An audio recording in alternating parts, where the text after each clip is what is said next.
Bienvenidos. Welcome. Today we have an English version of Tomando Café with Jesús Hoyos, drinking coffee with Jesús Hoyos. And today we have my friend, a longtime colleague, Alan Berkson from Freshworks. Alan, how you doing, sir? Jesus, great to see you. Thanks for having me. Perfect.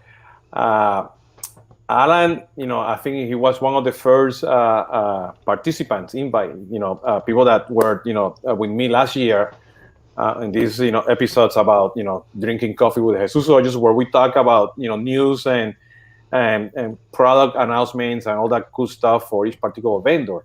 So last year we had Microsoft. Last week I had Microsoft. Today, Alan is coming back, and we're gonna have a full agenda for the next 3 months. So stay tuned to my blog and timeline for the other vendors. But Freshworks has been busy lately. And lately, since last year, we have the Analyst forum. It was a full event with we even have a drinking session. that was fun. Popcorn, all that cool stuff.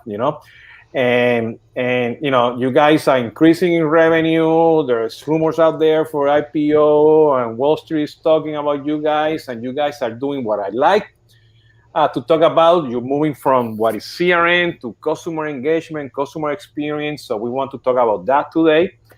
But first, are you drinking any coffee now? Tea? Coffee, cafe. Coffee. I'm having the same. I'm having my special cup that when I like to do mountain biking, that's me flying somewhere when I haven't been in a plane for a year or so. But today having coffee from Chiapas. It's a Mexican coffee. You can get it in Amazon, Etnia 52, 100% Mexican, and it's really good. It has a kick, so I'm going with I wish that. I could tell you what kind of coffee I'm drinking, but I have absolutely no idea. I think it's organic, and that's about all I got. Yeah, all this right now. Every time that you buy something, it's organic somehow. Especially with coffee. Yeah. So according to this one, it's also I'm reading. It's also organic, and you're supposed to drink it hot and fresh, according to this. So I will say when I about 2 or 3 years ago, I had a Keurig before that, and then I started just going with the beans and grinding it, and it's as if I hadn't been drinking coffee before, because that was just not a good experience. And I apologize if I'm calling out Keurig, but when you grind it yourself to the right, the right, level of fineness, and then make it fresh, that's the best. no, it is. It is. This is already grind, but my wife likes to buy the beans and do the whole grinding and everything, and it's fresh. I mean, you can taste it, So, and I like to have my sugar with coffee, so so that's one of the I try to a good coffee. A friend, a good friend of mine and the director of Service Consulting in Mexico, Jose Corona. He likes to have a very particular type of coffee that when you taste it, that you don't need sugar or any thing that looks like sugar, because it's really well preserved and done organic. I mean, the flavor is so good, that you don't need sugar, So I'm with him at black coffee. yeah, so If it's not good enough to drink black, then you shouldn't be drinking it. I know. I used to I used to have café con leche, with milk, and now once you get old, you want to avoid milk, So Yeah. No, for me it was I used to drink it a little coffee with my milk and sugar, and then I started to just say I didn't need the caffeine. But one too many times I poured the milk in. I used to work on Wall Street, and they had the whole coffee set up, and one too many times I took the milk out and I poured it in, and it started to have pieces come to the top because it wasn't good anymore. I'm like, okay, forget the milk. I'll just drink it black, and that was a long time ago. Yeah, that's good. So Alan, last year, you guys make some key announcements of you revamping your architecture, revamping the way that you guys put together and sell Freshworks, and when I started to notice you guys, that's when you guys used to be Freshdesk, and that has evolved, and you see as many other vendors, we're putting together ecosystem beyond going, sales, marketing, and service. The ecosystem needs to have a bunch of other stuff, from low-code, no-code applications, RPA, and many other things that, nowadays with the pandemic, and to be honest, without the pandemic, these are things that we need in order to put together a good customer experience, So tell us a little bit, what has been that change of moving from Freshdesk and now to the new ecosystem that you have today, and which is making, you're having success because, there's, people follow me and follow, the news about any CRM vendors, Freshworks, is being moving up in the scale, in revenue, so that means that, people are buying what you have, and not only in the United States and India and the other places, because last time we spoke, you see a growth as well in Latin America. So how is it? Tell the story. We had two big announcements in 2020. One of them, I'm actually wearing my Freshworks Neo T-shirt today, which I'm happy to. I just got in the mail because I can't get into an office to get one. But so Freshworks Neo is our platform, Jesus, and that was, I think, a key element of our product strategy. Is we've got to find a way to bring all of the elements that customer-facing employees need to best serve their customers, right? So Freshworks Neo gives us not only the shared services, single sign-on, and analytics and reporting, but it also gives us. I don't want to get into religion because CDP and UCR is religion, but it gives us a shot or our take on this unified view of the customer that we can present back with insights to different segments of the customer facing, whether it's marketing, sales, or support. And actually, we have another piece of it, which a lot of organizations are just starting to talk about, which is customer success. So we look at that as a sort of a loop. So it's not a line going from marketing to sales to support. It's sort of a continuum. We make it an infinity loop that includes customer success, which after the sale, helping customers be successful, as well as providing insights back to different pieces to help, either expand or upsell and et cetera. So the fundamental thing that we added last year was from this platform point of view, and the first, iteration of the platform was we launched we had Fresh Sales and Fresh Marketer, which were our marketing and sales tools. We actually brought them together into what we're calling Freshworks CRM. So our two big launches last year was the platform, and then sitting on top of that, Freshworks CRM as our reimagining of the whole, lead to deal to close cycle. But when you mentioned, because I do remember having that conversation with all the analysts in that. Yes, I know where you're going with this. And Freshworks CRM is not, I want to make this clarification. It's not your traditional CRM. Okay, it's CRM as the ecosystem. This could be Freshworks CX or Freshworks CE, customer engagement, or it could be, whatever that is. But the thing here is that it doesn't matter how you brand it.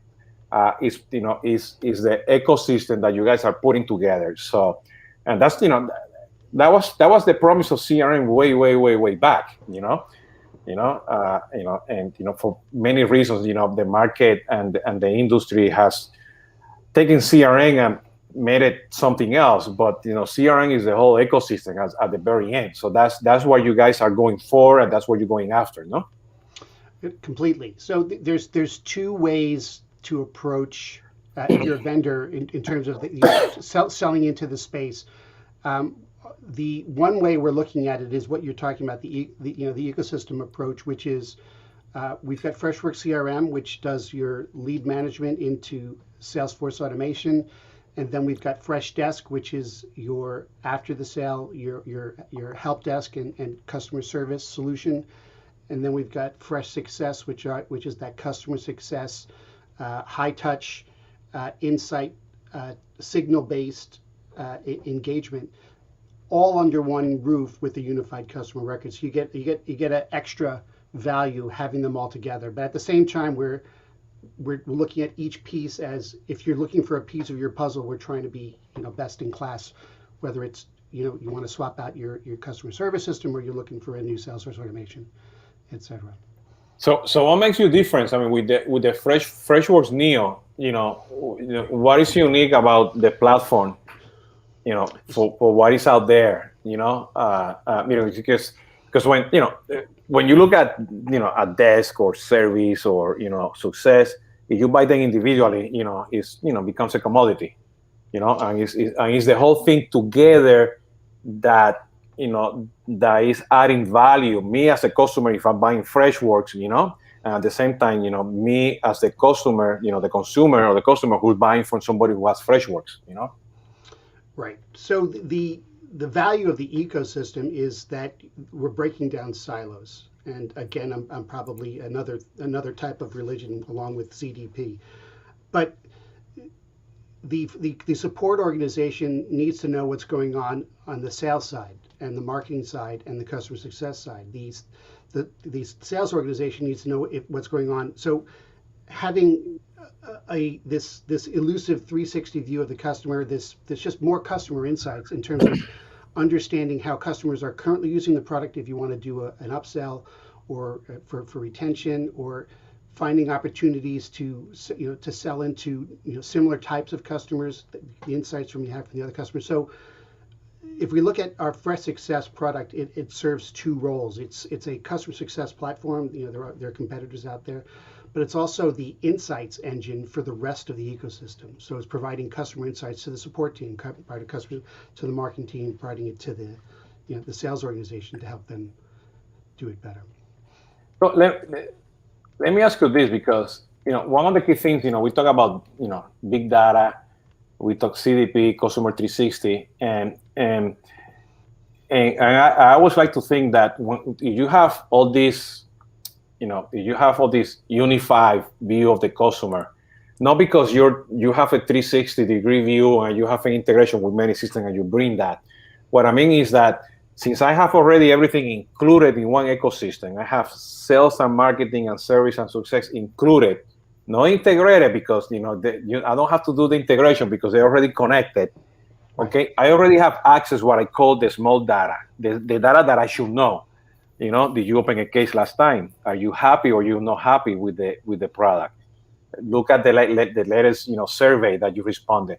Look if you open a campaign or not. And it doesn't matter if I'm the sales rep or a marketing brand manager, or I am a supervisor in a call center. I can look at that information and I can access that information, which is the traditional day-to-day information that today, we lack in many systems, because the typical example is I call the call center, please hold, give me your name, let me put you in hold. I transfer you to another department, and voila, I'm going to ask you the same question again, And you don't need to have all these complicated systems. You need to have all that in one platform, integrated, included, to have visibility.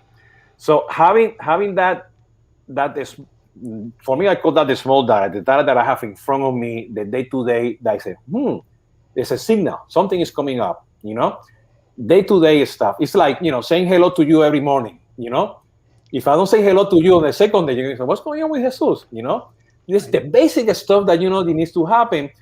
And that, as you start looking at that data every day, you internally, you start feeling that data, and you have insights. That's the insight engine, because after 3 days, nobody's talking to me. What's going on? Because you have the data in front of you. You have that face to face. You have that interaction, that signal. And I think that's probably part of the advantage of having all this, part of your platform integrated, all included from that point of view. What do you think about that? I think that you should be marketing for Freshworks, as you said. Why you have my phone number anyway. Well, so look, I think you started it off with when I call up a vendor, I always think you should know what you know about me. Regardless of who I'm speaking with, you should have a full view of everything that's going on within that, all of my interactions with your organization, so that way you can use that to help serve me better. In the end, it's all about my customer experience. And so what can we do to break down the silos to, one, just simply give them access to the information. If you're in a sales situation and you look and you see there's a bunch of open support tickets, you want to know that when you call up that you may not get a happy reception. That's the simple way of looking at it. But the insights that you're talking about is what are we seeing in terms of other customers who have, if you're a vendor, your other customers who have similar situations, that I can provide you a score of some sort. And maybe on the sales side, it's how good is this lead, or how likely is this deal to close, or on the customer success side, how likely or are we to keep the customer, or the reverse, how at risk are they of churning. And then it allows me to make, as the vendor, allows me to make decisions to, again, give the customer the best experience. In the end, they don't really care about me as a vendor. They want their outcomes. I'm channeling Esteban Kulski now. The customers want, I had one. I remember there was a guy who ran a cable division in Canada, and he said, when somebody calls my call center, my goal is to get them back to doing what they were doing before they called me as quickly as possible, because they didn't want to call me in the first place. People don't want to be involved in a sales process. They don't want to be involved in a customer service process. They want their outcomes. So when we look at this unified view of the customer, it's how can we increase the value to the customer at every customer touch point. Yeah, and that brings me to the next point, because then once you have everything unified, and today's platforms and ecosystem, you have to integrate to other systems. And that's what I call, what else do I have in the ERP system or the billing system or whatever, external, back office system, because it's not necessary that I need to have a 360 view of that. It's that I need to have access to the information. If it happens that it's on a view, perfect. But I need to be able to have access, signals, reporting, insights, whatever that is, call it CDP, call it master data management, call it BI, big data, whatever that is. But I want to be able to have access to that data, because I think sometimes, we confuse of having, I need to have the 360-degree view, which is important, but having access to that data. And that access to that data, that means that there is a notification, there is an alert that is going to tell you, don't do this campaign. Call the customer now, because you know that in 5 minutes you need to pick that up. So, playing social media because it has a personal issue that needs to resolve. All that stuff is on top of that. So I think sometimes in the market we confuse of having the data that we need every day that should be in the system. And sometimes we take that data, we put it out there somewhere, and then we bring it back, and that's more complicated, depending on what you're trying to do. So that's the second part of it. Now here comes the third part, and this is I would like to understand where you guys are on this. Omnichannel. Okay, and with omnichannel, we think about, because you have different products. You have the Freshworks call center, you have the desk, and then you have something for omnichannel as well. And when we think omnichannel, you think of traditionally, customer service, and you do WhatsApp, and you do chat, and you do phone, and you do Facebook, blah blah blah. But sometimes we forget that to be omnichannel or multi-channel, depending on the criteria that you have in your company, okay, you forget that you have to be omnichannel in the whole ecosystem. Because sometimes, and this is the problem that I have with WhatsApp in Latin America, that there's a solution for WhatsApp for marketing, and there's one for sales, there's one for service, but I haven't seen one that takes care of everything.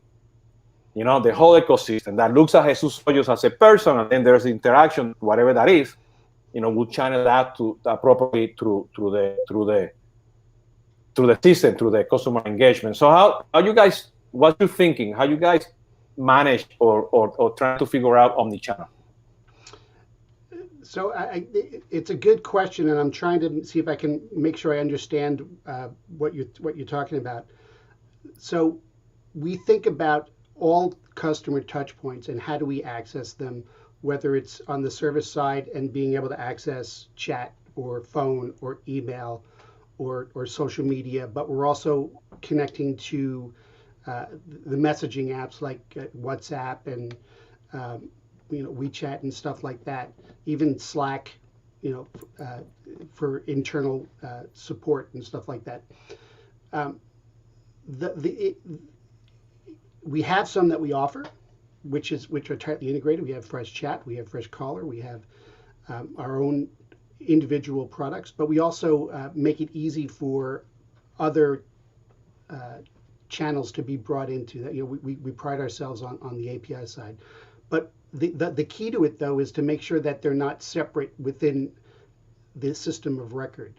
Too often, I think you'll have a chat product that is its own system of record, or a social media product that its own system of record, and it doesn't bring you that unified view. I think. Is that what you're getting at? Actually, I think you said it perfectly. The omnichannel is integrated to the system of record. I mean, that's what it is. It's not the chat or the WhatsApp. It's not the system of record. The system of record is the CRM or the call center, depending on how you want to do it. The whole platform of Freshworks, because the last thing you want to have multiple chats with different system of records that have a version of Jesus Hoyos, because they know me as somebody who's doing WhatsApp, and then there's the call center that has a different version of Jesus Hoyos. And you want to have that system of record in your platform, to be able to understand that there's only one Jesus Hoyos. So I think that's the biggest point from that point of view. Because the challenge that I see today with many of the conversations that we have, where do you have that omni-channel? Do you have on the CRM? Do you have the call center? For me, I think it should be in the CRM, but I mean, it depends on technology, budget, priorities, all that kind of stuff. But it doesn't matter where you're going to have it.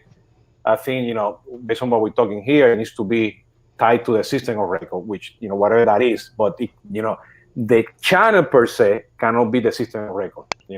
That's the biggest point that I see from that point of view. How do you see now, Freshworks in this new year? How do I see Freshworks? Yeah. It's look, we've had a history of fantastic growth. As you know, I've been with Freshworks a long time. It'll be 8 years. 6 years, no? 8 years? Eight years. In June, it'll be 8 years. Time flies, man. So when I started, we were just Freshdesk. We just had the one product.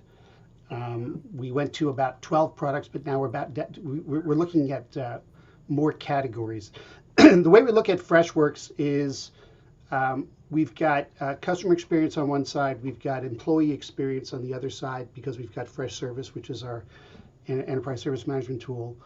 And then in the middle, we have this Freshworks Neo platform, which is not just about bringing everything together in one ecosystem, but it's also for the next level for large medium and even large organizations.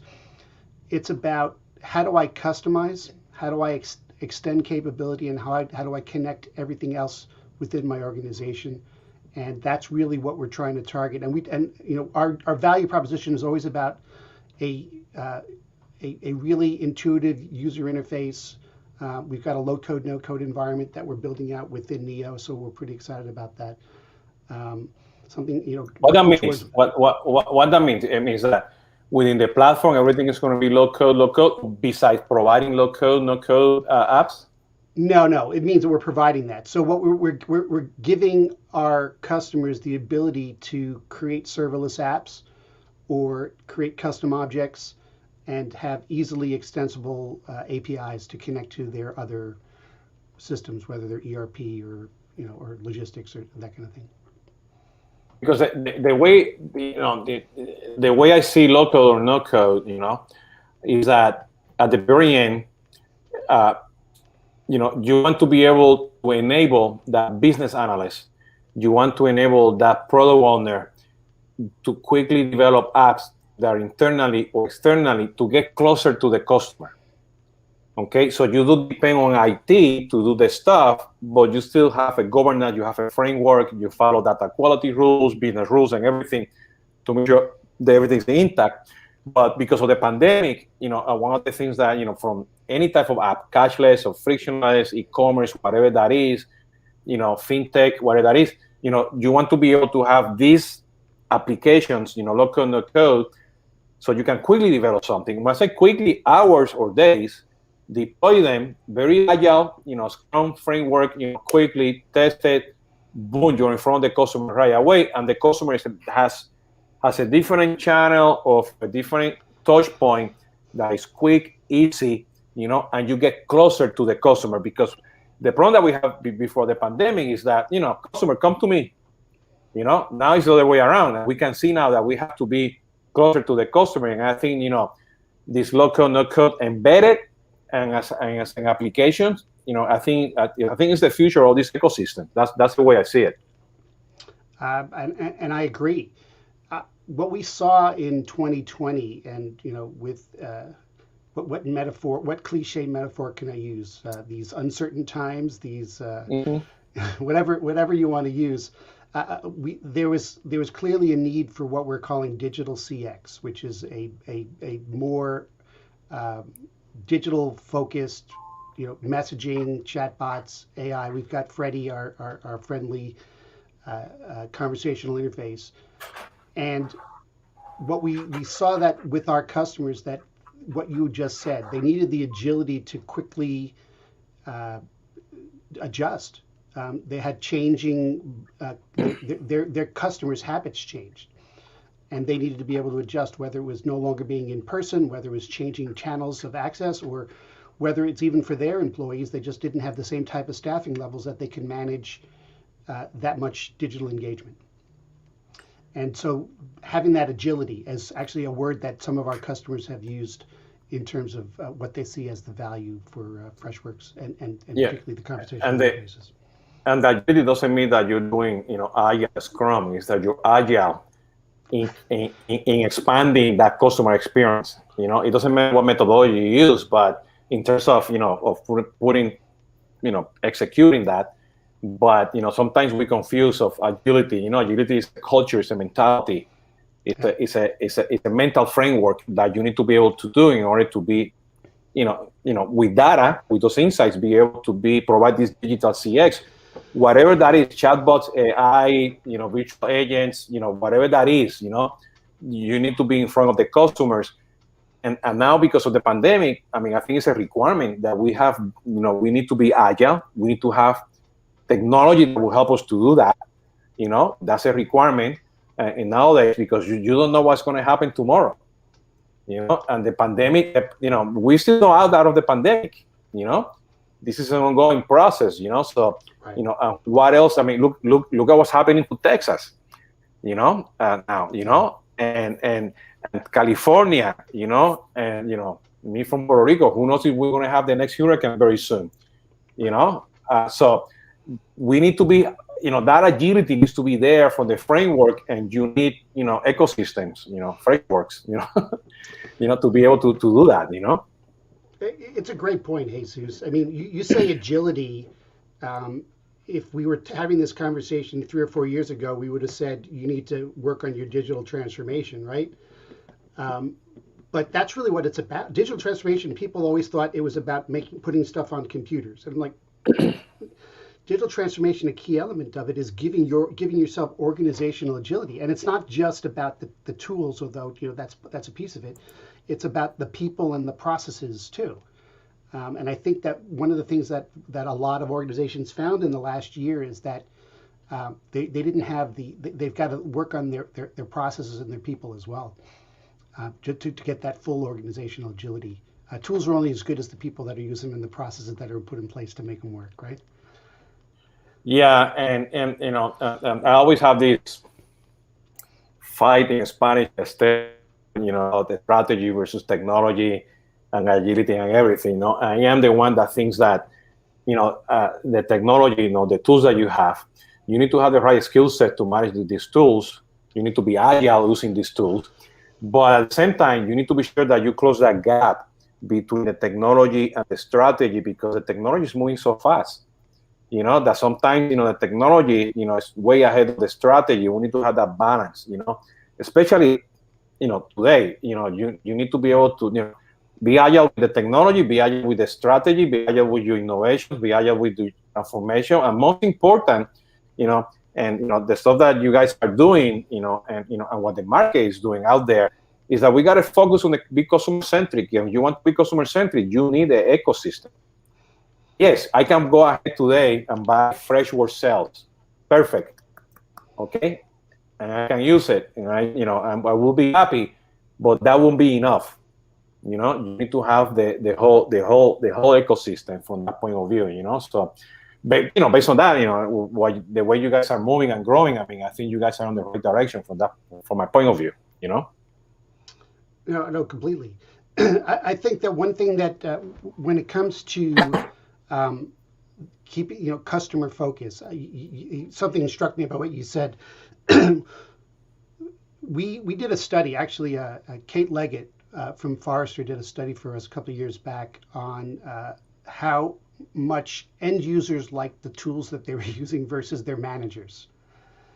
And I see you smiling, so I'm guessing what the outcome is that the end users were much less happy with their tools. Our chief product officer likes to joke that the highest utilization for a lot of CRMs is Friday afternoon for sales, because the quota. Let me tell the numbers. The pipeline. Hold on. 5 o'clock.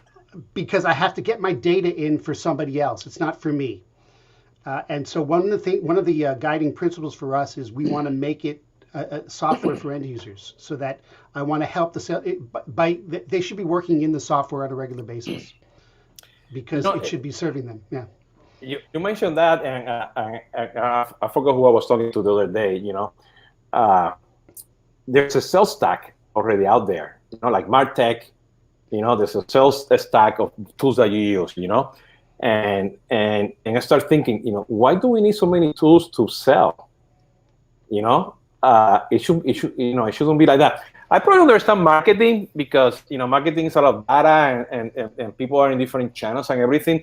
But if I'm the one to selling, and I have the data in front of me, and I have the social media connected, and I have all these tools, the sales interface, the sales tool should be, give me enough data for me not to, put the quota by 5 o'clock on Friday, but be able to be transparent, be able to help others, to coach, collaborate with others, So if you guys are doing that, and fixing that problem, that's a big plus, because the last thing is I want to buy SFA tool, whatever that is, and just enter the stuff for the pipeline. And I can tell you so many times, so many vendors, they call me to sell me, and they have no idea who Jesús Hoyos is. And it's as simple as having a LinkedIn profile integrated to your CRM system. As simple as that. Or do a Google search. You're not hard to find. I know, and I'm like, what's going on here? You're not using your technology. What CRM are you using? And to begin with, what methodology are you using? That has to be, intuitively there to be able to use the data to your benefit. And what I mean to your benefit is to understand who Jesús Hoyos is, and to bring value to me. That's what I mean by benefit. So there's a word that I think it will really encompasses what you said, which is context, right? Having the right context at the right time to help you in whatever task you're trying to solve. We originally built Freshworks CRM. One of the components was Fresh Sales that we built, and it was built. And one of my benefits of being around so long is I know all the history. It was built because we were frustrated that the salespeople had to have 5 different tabs open in order to work a deal. There was the thing to send out an email. There was thing to get data enrichment. There was all sorts. We had 5 or 6 screens, and we said let's put them all into one. So one of the things we did was let's combine what you said. Why do I need to go to all these different places to get the information? Let's put it all in one place. And then the second piece is what we were talking about is now let's make sure that we give you the context at the point of whatever that touch point is that you are at now. Is it the initial call? Which lead should I focus on first? Well, these have the highest lead score based on the types of leads that you get and what we know about it because we've got our AI engine going. So we'll give you some insight to work right there as opposed to having to take other steps or take other guesses. So it's about context, Jesus, and having the right context at the right time. I agree, and I call it the small data. Use the small data that you have in front of you. And sometimes, I work with customers and say, we don't have the data. The data in my CRM system is messed up. I don't have the right information. I don't know what a product is, what a code is. I have multiple opportunities. I don't know what close one, blah, blah, blah. And then, when we sit down and we start crossing the small data, what I mean is Outlook or Gmail, or whatever email system they use, and we look at the PowerPoint presentations and we email the signatures, when we have in system of record, we go, holy cow, you have data. Look how much small data that you have. But, people need to take time to convert that into context. And sometimes we forget about that, and this, I believe sometimes it's not that complex, depending of, the type of organization that you're working with. But do you focus on the, what I call the key attributes, first, last name, the email, the phone, the address, the industry, and a few of the things that are key for you, and you maintain all that clean, and you it's easy to use. Take advantage of that data because then you don't have to be worrying about, 5 o'clock on a Friday entering the information because you're working with context, and with context, then you can collaborate. You can do a bunch of stuff. Your notes, naming convention. There's so many things that you can do that will help you do that. And those are the things that sometimes we forget, to do, because if you make that life easier from the context point of view, I think the sales rep, will enter the data that you need besides, the forecasting quota data at 5 o'clock every Friday, Right. So it has to be very, very, from that point of view. And now everything is mobile, you don't need to be at 5 o'clock entering that data as well. So contextually, I think is very important. So I'm glad that you guys are looking into that as well, from that point of view.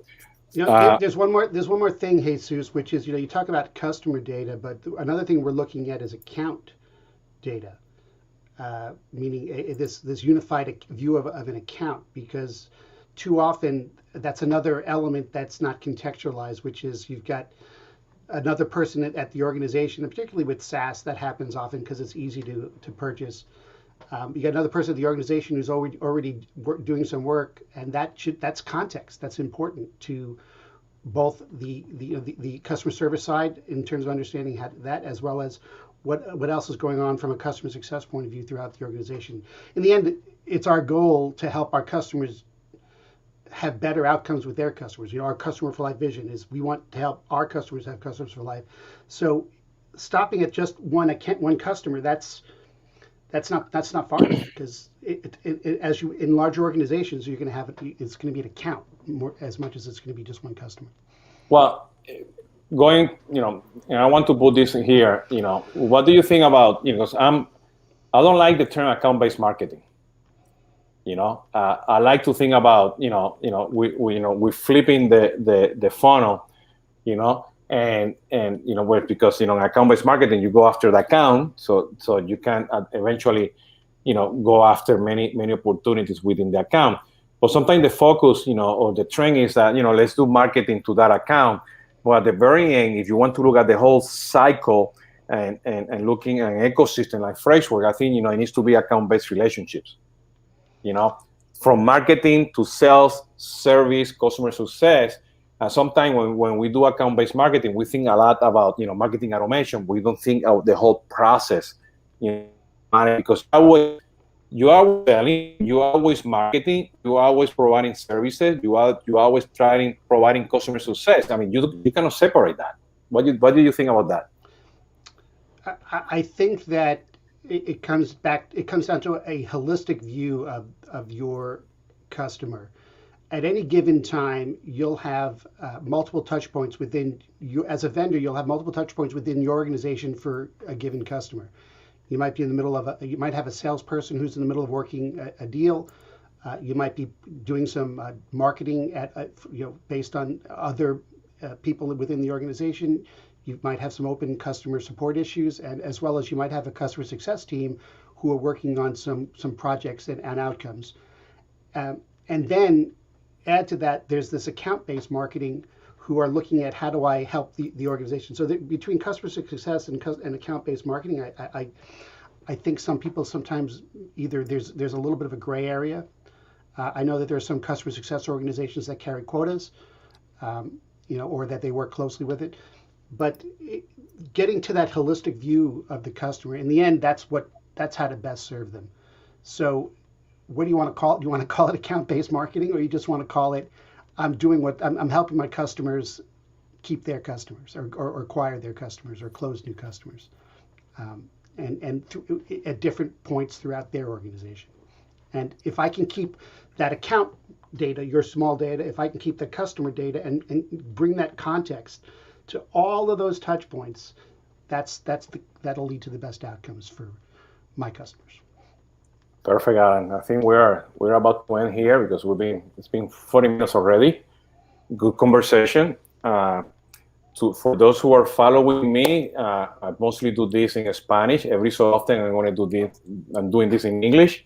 But this is the second live stream that I do with Alan. I'm part of their Analyst, so I do the news and everything.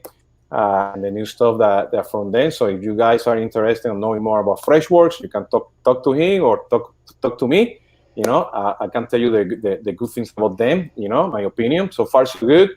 And they're growing in Latin America as well. That will be another topic eventually. But I reached out to Alan because I saw all this news, this momentum that we have lately. We cannot talk numbers, okay? But the idea will be to give you a sense of what Freshworks is doing, okay, globally, and those who follow me are more into not CRM, the old legacy CRM, but more the new wave of CRM, customer engagement, the platforms. So Freshworks is part of that momentum that is out there. As you know, it's already live on YouTube, Facebook, LinkedIn, Twitter, via Periscope. And eventually, I'm going to upload that on my podcast, with this, Spotify, SoundCloud, Apple, all those platforms out there, and Instagram. I will upload that as well on Instagram. Okay. So, Alan, thank you so much for your time. Much appreciated. Okay. Jesus, thanks for having me. I always enjoy our conversations. Perfect. You guys know, follow them. If you like what you see here, go to freshworks.com, and there's tons of information out there, and they're, moving into this ecosystem as well, okay? And you heard, the conversation today. So saying that, thank you so much to everybody. Alan, don't go. See you next Friday, okay? And I'll be back on Tuesday with another episode of Conversaciones de CRM as well. And see you soon. Take care. Be safe.